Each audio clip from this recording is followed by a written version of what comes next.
quero falar sobre as lições da videira. Abra sua Bíblia no Salmo 1.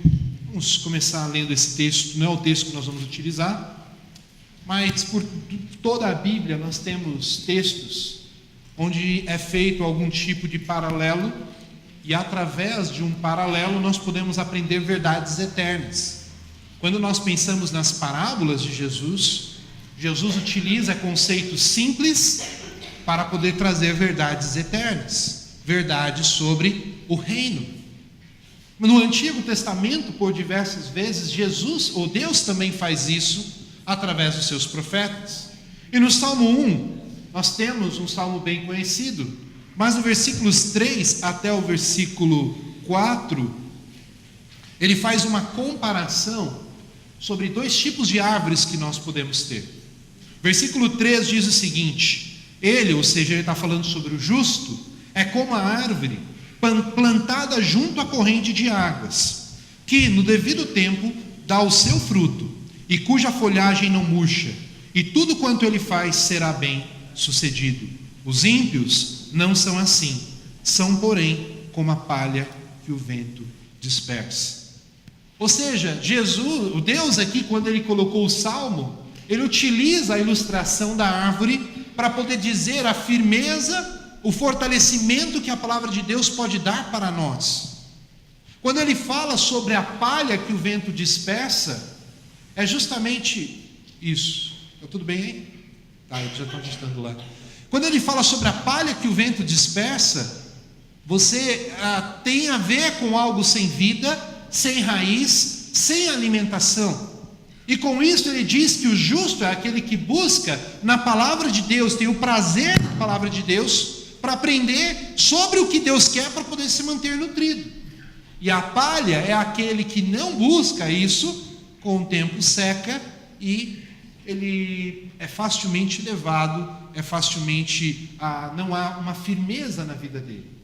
Quando nós pensamos sobre a videira verdadeira, ou a história da videira, Jesus de alguma outra forma também está nos ilustrando sobre a nossa vida cristã. Mas antes de eu começar sobre algumas lições da videira, deixa eu te perguntar: você é alguém que sabe cuidar de planta? Você seria aquela pessoa que a gente diria que é uma boa mão? Você recebe aquela planta e você cuida dela, você tira lá do vasinho que vem, né? Aí você fala: pastor, tem que tirar do vasinho? Tem, se você quer que ela fique bonita, floresça, cresça, né? O vasinho que vende lá na loja é simplesmente algo para transporte. Mas conforme vai passando o tempo, você tem que cuidar. Você tem que identificar qual é o tipo de terra que vai ser utilizada, se precisa de algum tipo de alimento ou reforço, ou algum tipo de nutriente necessário. Se a planta de alguma forma ela é uma planta de calor ou de frio, se ela precisa da iluminação do sol, muita ou pouca, se ela precisa de água diariamente, semanalmente, ou dependendo de como é a quantidade da água. E aí você fala: pastor, só de você falar isso eu já me cansei já, né? Ou você é como eu, né? Não é meu pé de feijão, mas a única experiência com planta algumas vezes que a gente tem é aquele feijãozinho que a gente coloca no algodão. Mas quando a gente olha para as plantas, quando nós olhamos sistemas assim, a gente pode aprender. E é mais ou menos isso que nós vamos tratar essa noite através de João, capítulo 15. Eu convido você a abrir sua Bíblia, João, capítulo 15. Jesus, ele justamente está terminando o seu ministério, né? E se nós fôssemos parar para pensar sobre o contexto de João, capítulo 15, antes de nós entrarmos necessariamente no texto, nós podemos ver algumas verdades interessantes a partir do capítulo 13, que Jesus vai tratando. Primeiro, é quinta-feira à noite da sua morte, ou seja, está bem pertinho, depois da ceia que ele teve junto com os seus discípulos, vem justamente João capítulo 15. Então ele está terminando aquela ceia importante, quando ele fala para os seus discípulos, né, que olha, ele vai ser morto. Judas o trai alguns capítulos antes, e agora eles saem dali e vão para o monte orar antes de ele ser morto. Então, imagine você se fosse talvez o seu último momento com as pessoas que você amasse. Imagine talvez que tipo de conversa que você teria com elas dizendo: olha, eu estou indo, né? Nós temos algumas lições que Jesus começa a ensinar. No capítulo 13, nós temos a importância da humildade do serviço. Quem não lembra daquela situação onde Jesus cinge a toalha, pega a bacia e começa a lavar os pés dos seus discípulos? E ensina para os seus discípulos: assim como eu vos fiz, façais vós também uns aos outros. Jesus está ensinando ali sobre humildade. Sabe aquelas últimas matérias de final de ano, antes de um vestibular? É isso que Jesus está fazendo ali com os seus discípulos. Vamos falar sobre humildade. Vamos falar sobre o amor. Resumir todos os mandamentos a 2 mandamentos: amar a Deus acima de todas as coisas e amar ao próximo como a nós mesmos, como a ti mesmo. Jesus ensinando para os seus discípulos que: olha, eu estou indo para o céu, meu ministério está acabando aqui, mas o que eu quero que vocês façam é que vocês demonstrem o seu amor a Deus e demonstrem o seu amor ao próximo. João capítulo 14, versículo 1, todos nós conhecemos, né? Jesus confortando, trabalhando com o coração dos seus discípulos. Começa João capítulo 14 dizendo o quê? Não se turbe o vosso coração. Olha, discípulos, não fiquem preocupados.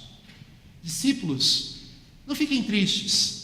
Coisas vão acontecer, a minha morte está chegando, mas eu quero que vocês creiam em Deus e creiam também em mim, porque na casa de meu pai há muitas moradas, e se não for assim, eu vou-lhe teria dito, pois vou preparar-vos lugar. E eu vou preparar-vos lugar para que quando eu voltar, vos recebereis para mim mesmo, para onde eu estou, vós estejais também. Jesus trabalhando com seus discípulos e dizendo: olha, eu vou para o céu preparar um lugar importante, um lugar bom para nós. Vou para receber vocês junto comigo lá, mas eu vou enviar o Consolador, que vai ajudá-los durante toda a sua tarefa. Esse é o contexto de João. Após essas palavras de prometer o Espírito Santo, Jesus se levanta junto com seus discípulos e fala: vamos caminhar. Jesus se levanta com seus discípulos e diz: eu quero lhes ensinar mais uma lição essa noite. E o meu alvo nessa noite é tentar descobrir ou trabalhar pelo menos 2 lições que a videira verdadeira pode nos ensinar. 2 lições importantes para a nossa vida cristã. E como Jesus naquela noite reuniu seus discípulos, eles puderam parar, pensar, refletir sobre 2 temas: identidade e compromisso. Nós vamos orar, pedindo para que Deus nos ajude, para que o texto fale conosco, para que a gente também possa aprender as lições que Jesus quer nos ensinar esta noite. Oremos. Obrigado, Pai, mais uma vez pelo privilégio que o Senhor nos dá, de podermos abrir a sua palavra, de poder conhecer aquilo que o Senhor quer nos ensinar. Ó Deus, talvez esse é um texto tão conhecido nosso, que a gente já leu várias vezes, mas eu peço que o Teu Santo Espírito venha nesse momento trabalhar no coração de cada um dos que estão aqui presentes. Que a Tua palavra seja aplicada da melhor forma, como o Senhor deseja, e que, ó Deus, daqui nós possamos sair com lições práticas, lições que vão mudar a nossa vida, e que de alguma forma isso possa refletir nos nossos relacionamentos com o Senhor e com o próximo. Obrigado, ó Deus, pela Sua palavra, e me use como instrumento do Senhor. Nós louvamos e agradecemos no nome de Jesus. Amém. Lições que a videira pode nos ensinar. E a primeira lição tem a ver com a nossa identidade. Leia comigo, nós vamos ler o texto de João 15, versículo 1 e 2. Diz o seguinte a palavra do Senhor: eu sou a videira verdadeira, e meu pai é o agricultor. Todo ramo que estando em mim não der fruto, ele o corta, e todo que dá fruto, limpa para que produza mais frutos ainda. Versículo 3: vós já estáis limpos pela palavra que vos tenho falado.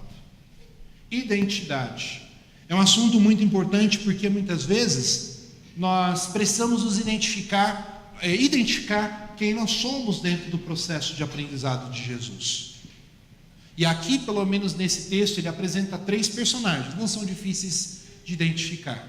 O primeiro personagem nós temos que é a videira verdadeira, que é o próprio Jesus.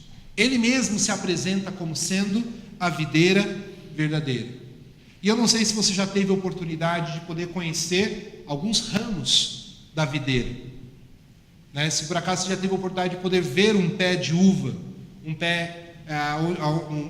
uma videira bonita. E uma das vezes que nós estávamos, eu e a Patrícia, como missionários do Rio Grande do Sul, nós tivemos a oportunidade de poder conhecer um lugar, perto lá de Bento Gonçalves. E era mais ou menos parecido com essa imagem aí. É quando você olha essa imagem, você fala assim: pastor, está faltando alguma coisa aí. Parece que está faltando? Parece. E quando eu tive a mesma impressão. Eu cheguei para o pastor que estava nos liderando no grupo. Ele falou assim: pastor, deixa eu te perguntar, quando é que os homens vão vir aqui arrancar esses pedaços, né, de toco feios para poder construir a verdadeira videira? Ele falou: aí onde é que você se engana? Porque justamente são esses tocos, que é onde a gente não dá muito valor, que acha que simplesmente são troncos de árvores, é dali que nascem as videiras boas.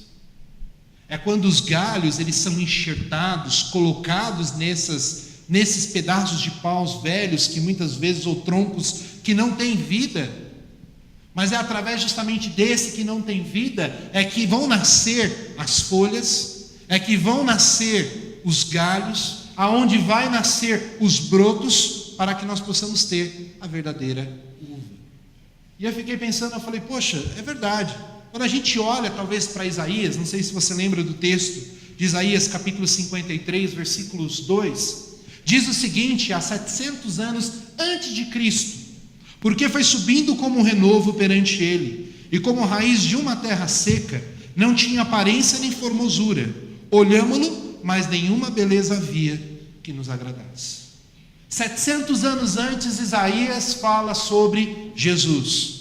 700 anos antes, ele começa a dizer que como um ramo que nasce, que não tinha aparência, que não tinha formosura, era justamente esse ramo que, na sequência de Isaías, vai morrer na cruz por mim e por você. Quando nós pensamos sobre a morte de Cristo, aquilo que ele fez por nós, a sua morte nos trouxe vida. A sua morte nos trouxe redenção. A sua morte nos reconciliou com Deus. Quando pensamos naquilo que Cristo fez, quando olhamos um pedaço de videira, um tronco como esse, achamos não tem vida nenhuma. Mas é nesse tronco que nós encontramos a força necessária. É nesse tronco onde nós encontramos energia para poder frutificar. É nesse tronco, quando nós estamos na videira, enxertados na videira, é que nós estamos prontos para poder produzir. Jesus é a videira verdadeira. E Ele não deseja que somente tenhamos uma experiência com Deus. Talvez um dia você já o colocou, já o aceitou como seu Salvador, e o desejo de Deus não é simplesmente que agora você tem a certeza de vida eterna, agora você tem a certeza de ir para os céus. Ele simplesmente não para aí, Ele quer com que nós continuemos tendo relacionamento com a videira verdadeira. É através de um tronco como esse, é que nós temos a seiva, que nós temos a alimentação, que nós temos a força necessária para continuar progredindo. Mas somente quando nós estamos ligados na videira verdadeira. E a gente pensa que, por sermos galhos, por um dia termos sido enxertados na videira, que é suficiente para que a gente possa produzir. Mas o texto diz que todo ramo, versículo 2, que estando em mim. O desafio de Deus é que nós estejamos nele, e com a força que a videira verdadeira nos dá, nós consigamos produzir frutos. O segundo personagem do texto é justamente o agricultor. E no texto é bem claro, ele se apresenta, né? E o meu pai, com letra maiúscula, é o agricultor. E como agricultor, o texto no versículo 2 e 3, ele dá pelo menos alguns verbos, algumas direções do que um agricultor faz. Então ele poda, ele cuida e ele limpa. Como agricultor, a responsabilidade dele, ele é responsável por saber como melhor conduzir. Alguém tem alguma dúvida que Deus não sabe o que faz dentro da videira? Alguém questiona por algum acaso o poder de Deus e a ação de Deus em nossas vidas como verdadeiro agricultor? Ele sabe qual é o melhor tempo para poder plantar e o melhor tempo para poder colher. Ele sabe qual é a melhor estação do ano para poder frutificar. Ele sabe qual é a melhor estação do ano para poder podar. Ele sabe aonde exatamente a videira vai ficar, qual é o tamanho ideal e quais são os recursos necessários para que os frutos sejam de melhor qualidade. E esse agricultor tem trabalhado conosco. Quando eu fui pensar um pouquinho, ou pesquisar um pouco mais sobre a agricultura na parte da videira, eu encontrei alguns tipos de podas, alguns tipos de cortes que um agricultor faz. Primeiro é a poda da implantação. O que ele vai fazer com isso? Quando ele recebe a muda da videira, ele vai cortar partes que infelizmente vieram durante o transporte e se machucaram, não estão prontas para poder produzir. E ele, como um bom agricultor, ele não vai pegar uma videira machucada, estragada e vai enxertá-la, mas não, ele vai cuidar delas e tirar, fazer as aparas necessárias para que ele tenha um galho forte, para que ele possa frutificar. Como bom agricultor, nós temos a poda da formação, aonde ele vai colocar uma haste e ele vai amarrar parte desses galhos que foram enxertados na videira para que eles possam tomar a forma correta. Ele não nasce para qualquer lado, mas há um guia, há uma instrução, há uma orientação para que esse galho possa crescer de maneira forte. Nós temos a poda da frutificação. Então, depois de um tempo que você está enxertado na videira, o agricultor ele vai lá e vai dizer: quais são os ramos que estão produzindo? Será que não tem folha demais aqui? Será que de alguma forma eu não preciso cortar? Diminuir o tamanho dela está muito grande, eu preciso diminuir para que ela consiga crescer e dar os frutos? O bom agricultor sabe disso. E a poda da renovação, onde ele vai avaliar o que deu certo, o que não deu, e mesmo assim ele vai continuar podando, cuidando, para que essa árvore possa crescer forte.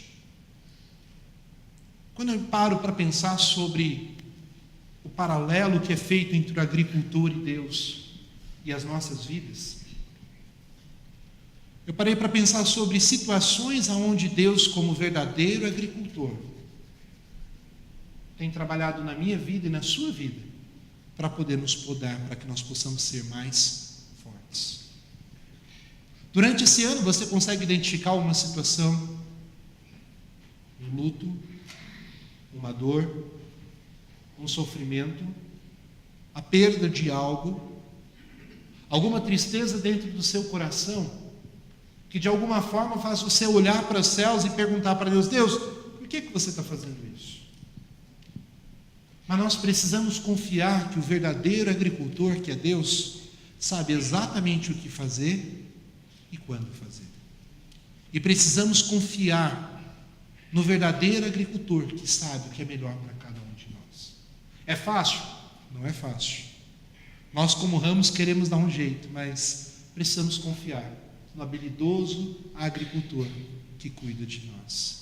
Romanos 8, 28, 29 e 30 nos diz que todas as coisas cooperam para o bem daqueles que amam a Deus, daqueles que são chamados segundo o seu propósito.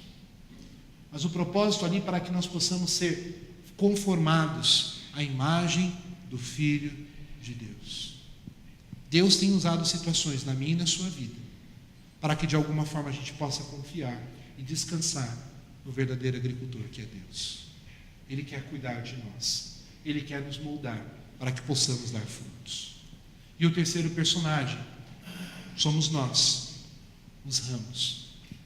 E pensando sobre os ramos, nós vamos trabalhar um pouquinho sobre ele, mas duas verdades me chamam a atenção. Primeiro, os ramos, nós não somos a videira.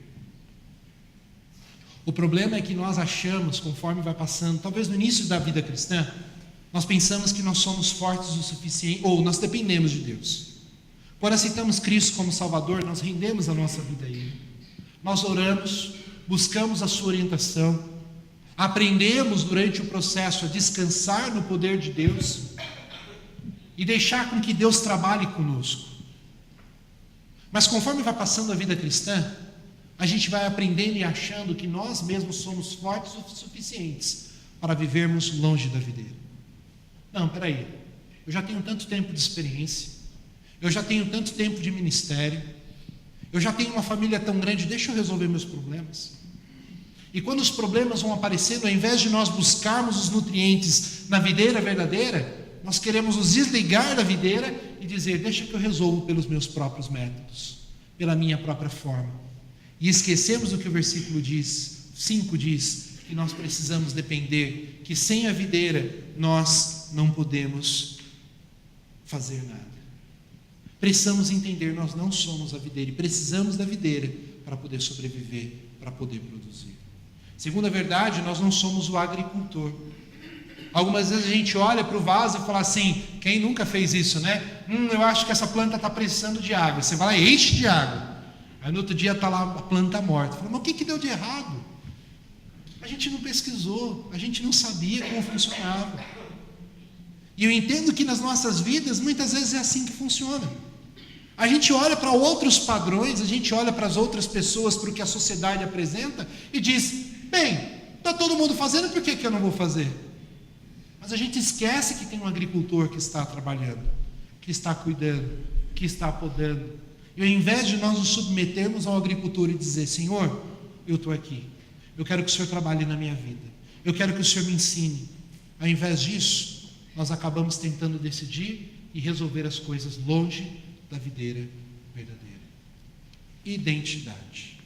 Pergunta: você consegue reconhecer que primeiro você já foi enxertado, já foi colocado na videira? Um dia você reconheceu diante de Deus que você é um pecador e por causa do seu pecado você está longe de Deus? E pelo que Cristo fez na cruz, você pode ter a certeza de salvação? Uma certeza que se acontecesse alguma coisa com você essa noite, você estaria pronto para poder ir para os céus? Se você já teve essa experiência, o desejo de Deus é que você continue sendo enxertado na videira, junto com Ele, buscando Ele. Mas se você ainda não fez isso, essa é uma grande oportunidade. Segundo, você consegue identificar as situações onde você tem buscado a Deus no meio das lutas, das dificuldades, e você está tentando resolver seus problemas por você só. Quando as dificuldades aparecem, quem é que você tem buscado? Você se aproxima da videira ou você tem se afastado dela, achando ser autossuficiente, ignorando as podas do verdadeiro agricultor? E terceiro, você consegue identificar o agricultor trabalhando na tua vida? Quais são as situações onde você pode olhar na sua vida e falar, Senhor, eu reconheço que o Senhor está trabalhando em mim. Talvez doa, porque partes importantes muitas vezes são cortadas. Mas quantas vezes a gente precisa se submeter, descansar, esperar, confiar que Ele está fazendo o melhor para nós, para que nós possamos produzir mais frutos ainda. Identidade. Quando nós entendemos que somos ramos, simplesmente ramos, fica muito mais fácil da gente poder entender o plano de Deus para a nossa vida cristã. Antes da gente poder seguir, eu queria falar um pouquinho sobre fruto. Aí você fala, pastora, o texto fala bastante sobre fruto.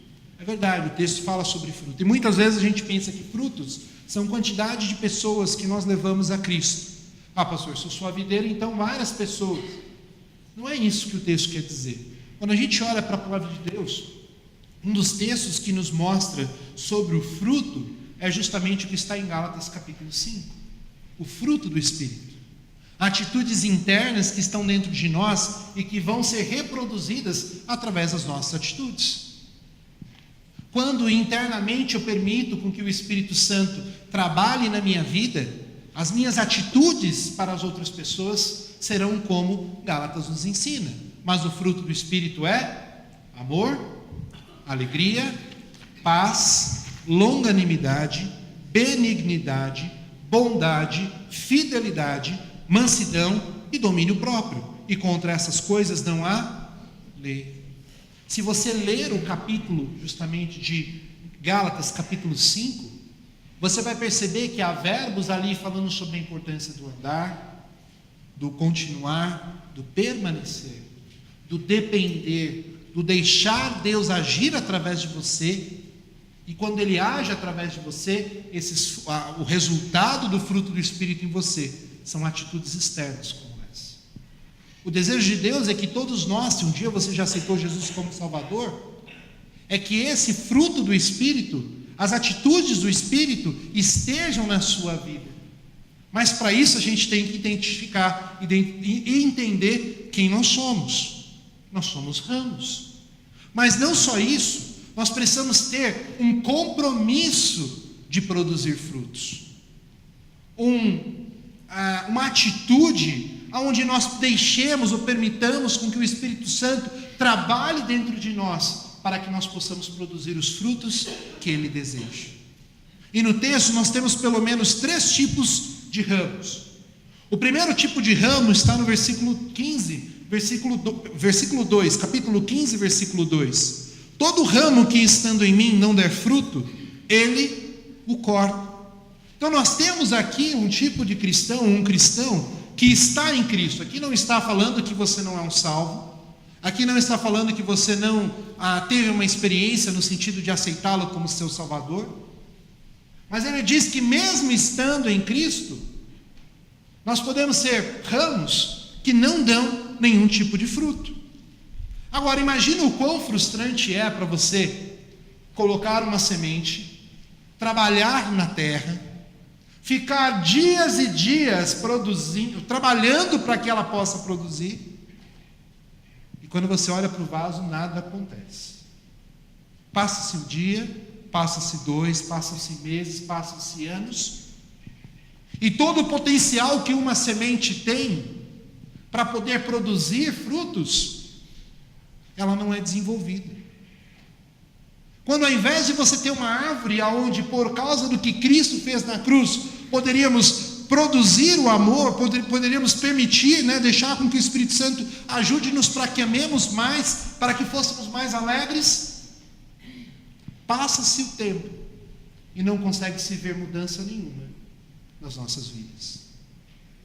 É esse tipo de cristão, é esse tipo de crente, é esse tipo de atitude que o texto está nos ensinando. Cristãos que estão na videira, mas ele não dá fruto. Cristãos que de segunda a sexta continuam com atitudes que não são a de um verdadeiro cristão. Cristãos que na empresa, ou na faculdade, ou dentro de casa, não reproduzem o fruto do Espírito em sua vida através dos seus relacionamentos. Cristãos que são indiferentes a todo o potencial, tudo que Deus deseja. Deus deseja que produzamos frutos. Ele já pagou e providenciou tudo o que foi necessário para vivermos de forma intensa, íntegra, justa e com caráter renovado. Ele nos deu vida, o Espírito e toda a sorte de bênçãos espirituais. Nós temos todo o potencial para dar frutos, mas simplesmente alguns decidem ignorar. É melhor deixar para lá. É melhor não seguir aquilo ou permitir com que o Espírito Santo faça mudanças nas minhas vidas. Mas esse não é o desejo de Deus para você. O segundo tipo de compromisso que nós podemos ter é aquele que dá fruto. O versículo 2 novamente dizendo: todo ramo que estando em mim não der fruto, ele corta. E todo que dá fruto, ele limpa, para que produza mais fruto ainda. Lembra das podas que eu falei do agricultor? Ele quer cuidar de você para que você produza mais frutos ainda. E no meio do processo talvez possam ter coisas, galhos sem propósitos, áreas sem propósito que precisam ser podadas e cuidadas para que você consiga produzir o fruto necessário. E o versículo 3, ele diz como ele nos limpa. Vós já estáis limpos pela palavra que vos tenho falado. Irmãos, Deus nos deixou esse livro aqui, que é a palavra de Deus, como instrumento do Senhor para que possamos ser podados e limpos, para que dêssemos mais frutos. Pastor, qual é a vontade de Deus para o meu casamento? Busque na palavra de Deus. É ela quem vai nos ajudar. Existem 3 versículos que são interessantes. No Salmo 109 e 105, a Bíblia se coloca como lâmpada para os meus pés, é a tua palavra, e luz para os meus caminhos. Irmãos, nós vivemos no meio das trevas, tantas coisas acontecendo e coisas estranhas acontecendo. Mas nós temos a palavra de Deus que nos ilumina aonde nós devemos ir, o que nós devemos fazer. E existem atitudes que a gente sabe dentro do nosso coração que não são atitudes corretas, porque a palavra do Senhor nos instrui. Quando nós nos permitimos ser limpos pela palavra, quando nós permitirmos que essa palavra seja aplicada nas nossas vidas, de alguma forma, nós vamos ser limpos para que possamos produzir mais. Mas para isso, precisamos reconhecer esse livro como sendo a luz para os meus caminhos. Eu preciso valorizar o que está sendo ensinado aqui. Eu preciso estar disposto a poder conhecer aquilo que Deus quer para mim. Outro texto, Salmo 119, 111, diz: guardo no coração as tuas palavras para não pecar. Eu guardo versículos, memorizo versículos. Eu tenho eles na minha mente, porque conforme eu for andando e acontecerem circunstâncias, eu consigo identificar e dizer: opa, não é isso que Deus quer para a minha vida. Quantas vezes nós sabemos que devemos amar, e isso eu creio que se você já tem algum tempo de vida cristã, isso é bem prático, mas não haverão circunstâncias aonde Deus vai colocar pessoas no seu caminho que você precisa exercer um amor maior ainda. E a pergunta que nós fazemos é: você ignora isso e diz: não, eu não posso amar essa pessoa fez coisas horríveis para mim? Ou você vai se deixar, vai deixar o Espírito Santo agir através de você, e você vai fazer a diferença na vida dessa pessoa? Quantas vezes nós estamos num trânsito, alguém vai lá nos faz algo de errado, e a gente fica tão nervoso, tão nervoso, tão nervoso, que a gente sabe que não deveria ter aquela atitude. Mas, por outro lado, nós não permitimos o Espírito Santo agir em nós. E temos uma atitude ruim em relação às outras pessoas. Deus quer usar a palavra para nos podar. Deus quer nos limpar para que a gente possa crescer cada vez mais. Em Deuteronômio 32, versículo 47... Moisés já estava nas suas últimas palavras. E ele fala sobre a palavra de Deus da seguinte forma: porque essa palavra não é para vós outros coisa vã, antes é a vossa vida, e por essa mesma palavra prolongareis os dias na terra, a qual passando o Jordão ides a possuir. Irmãos, se nós nos contentamos somente com uma alimentação diária, uma alimentação semanal da palavra, a palavra do Senhor não pode ser a nossa vida. Ninguém vive 3 dias ou vive 7 dias e no último dia decide ressuscitar, ou fica morto 7 dias e num dia decide ressuscitar e dizer: agora eu estou vivo, deixa eu viver aqui 2, 3 horas aqui dentro. E aí, chegando em casa, morre e fica mais uma semana. Ninguém consegue fazer isso. Se é a nossa vida, ela precisa ser vivida a cada momento, a cada instante. E quando nós permitimos com que a palavra nos pode, nos limpe, nos deixe prontos, nós vamos para o terceiro estágio do texto, que é aquele que dá muito fruto. Aquela videira raquítica, só galhos, a videira que dá um fruto, ou começa a dar fruto. Mas o que Deus planejou para nós é que sejamos videiras bonitas, como essas, para que demos muitos frutos. E o texto nos ensina sobre isso. João capítulo 15, versículo 5, nos dá a orientação de como nós podemos dar muitos frutos. Ele diz: eu sou a videira, vós os ramos. Quem permanece em mim e eu nele, esse dá muito fruto, porque sem mim nada podeis fazer. A palavra que se destaca nesse texto é a palavra permanecer. E olha só que interessante, permanecer não é um verbo de ação. Ele é um verbo de ligação, que indica estado. É de ficar junto de, estar ao lado de uma forma continuada. E o segredo para que nós possamos dar muitos frutos é o nosso relacionamento contínuo e constante com o Senhor. O que Deus deseja de nós é que nós sejamos íntimos de Deus.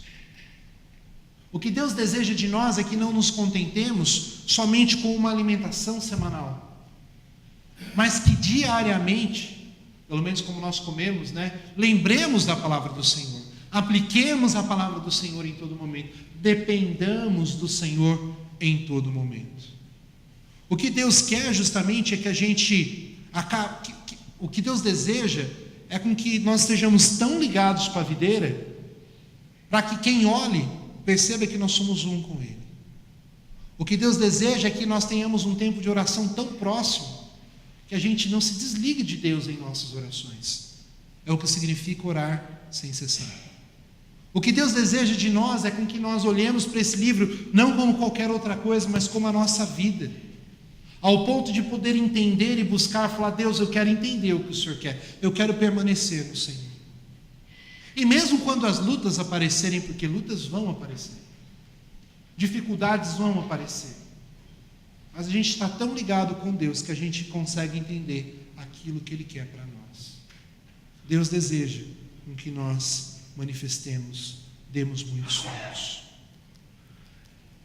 Como um resumo dessa mensagem, nós falamos que as lições que a videira pode nos ensinar, e a primeira tem a ver com identidade. Jesus é a videira verdadeira, o Pai é o agricultor e nós somos os ramos. Algumas vezes a gente pode trocar isso, e quando fazemos isso, ignoramos o plano de Deus para nós. Mas a segunda verdade é sobre qual tipo de compromisso que nós vamos assumir. Será que você não tem dado fruto nenhum? As pessoas olham para a sua vida e não conseguem perceber a diferença? Ou será que você tem se permitido ser cortado, cuidado pela própria palavra de Deus? Ou será que você tem permanecido em Cristo de tal forma para que você tenha uma vida de intimidade com Ele? A chave para uma vida cristã saudável é o reconhecimento de quem somos nós e da necessidade de um relacionamento íntimo com Deus. Quando entendemos quem nós somos e da importância de estar com Cristo, isso vai fazer toda a diferença em nossa vida cristã. Eu quero convidar você a fechar os seus olhos, nós vamos orar. Eu não conheço a sua vida, eu não sei quais são as necessidades, eu não sei quais são as lutas que você está passando, mas primeiro eu gostaria que você identificasse quem você tem sido, como você tem permitido com que Deus age através de você. Será que você tem buscado mais a Deus para poder determinar as coisas, ou você tem se submetido ao plano maravilhoso de Deus e deixado com que Ele, como verdadeiro agricultor, cuide de nós? Será que, como ramos, estamos vivendo a nossa vida durante a semana longe de Deus? Ou temos decidido permanecer na videira? O segundo tem a ver com compromisso. Se for depender de nós, nós não vamos viver perto de Deus. Mas precisamos depender do Espírito Santo de Deus, da força do Espírito Santo em nós, para que nós consigamos produzir alegria, amor, paz, longanimidade, benignidade, mansidão, fidelidade, mansidão e domínio próprio. Se talvez alguma dessas áreas está faltando na tua vida, nesse momento entregue-se ao Senhor.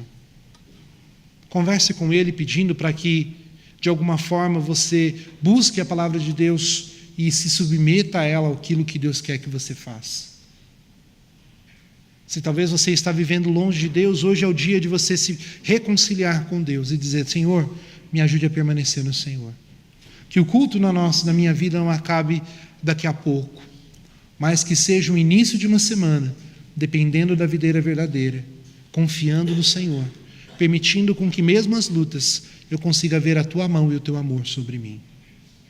Talvez você é um visitante e está aqui conosco. E talvez você fale assim: pastor, nossa, que bonito, perceber que Jesus é a videira verdadeira e que Deus é o agricultor, mas eu ainda não tenho um relacionamento com eles. Eu não tenho uma certeza de vida eterna. Eu ainda não sei quem eu sou, mas eu queria entender um pouquinho mais sobre aquilo que Cristo fez por mim na cruz. Eu não tenho uma certeza de vida eterna, pastor, mas eu gostaria de entender um pouco mais essa noite. Se você estiver nessa condição, você nunca o aceitou como seu Salvador, e nessa noite você gostaria de dizer, pastor, ora por mim, eu quero entender um pouquinho mais sobre salvação. Onde você estiver, levante sua mão, eu quero orar por você. Alguém gostaria de dizer, pastor, ora por mim, eu quero entender um pouco mais sobre salvação. Há alguém? Amém. Mais alguém gostaria de dizer, pastor, ora por mim, eu quero entender um pouco mais da salvação. Há alguém? Vamos orar. Obrigado, Pai, pelo privilégio que nós temos de poder abrir a sua palavra. Obrigado a Deus porque o Senhor sempre nos ensina, mesmo num caminho, mesmo numa situação, o Senhor indo para a cruz, o Senhor nos deixou esse texto tão belo e que nos traz tantas lições. Que, ó Deus, cada oração feita aqui essa noite, de alguma forma o Senhor possa ouvir, que o Teu Santo Espírito venha fortalecer as decisões tomadas para a Tua honra e para a Tua glória. Ajude-nos, ó Deus, a não viver uma semana longe da videira, mas que hoje possa ser o início de um relacionamento sincero, verdadeiro, permanente, buscando o Senhor nas nossas decisões, entendendo e confiando no Senhor nas áreas que nós precisamos crescer, e que a gente possa ser ramos, que estando no Senhor possamos produzir frutos para a Tua honra e para a Tua glória. Obrigado, Deus, por esse texto e por essa mão que se levantou, que, ó Deus, ainda hoje ela consiga entender sobre salvação, confiar no Senhor e começar a sua caminhada com Cristo. Obrigado a Deus por isso. Nós louvamos e agradecemos o nome de Jesus. Amém.